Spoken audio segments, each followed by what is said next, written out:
Choisir le football pour les filles en 2019 est désormais assumé. Pour Camille, Océane et toutes les autres, ce sport est mixte, il est source de plaisir.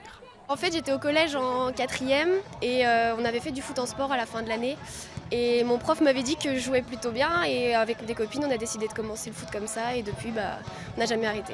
Pour constater l'évolution des mentalités, il suffit de parler aux parents des joueuses. Des parents fiers dans les tribunes de regarder leur fille jouer. Elle jouait dans la cour avec les garçons à l'école et donc nous avons fait l'erreur pour notre fille aînée de ne pas l'entendre tout de suite. Mais là pour la seconde, on l'a mise en mixte et c'est un vrai bonheur quand elle est passée en féminine. Voilà, parfait. Aujourd'hui, les parents qui emmènent leurs petites, c'est des trentenaires, donc ils commencent à voir plus de foot féminin à la télé, plus de foot féminin aux informations sur les réseaux sociaux et tout doucement, les mentalités sont en train de changer. Côté sport, les filles sont solidaires. Le collectif prime sur les individualités. Sur le terrain, le respect remplace souvent la comédie ou l'agressivité. L'enthousiasme qu'elles montrent à ce qu'elles font, qu'on ne retrouve pas nécessairement chez les garçons, je trouve que c'est un jeu qui est bien plus collectif, un enthousiasme qui est bien plus collectif et une joie partagée qui là encore est bien plus collective. À quelques jours de la Coupe du Monde de football féminine qui se déroule en France, tous espèrent que cet événement sera un accélérateur d'inscription.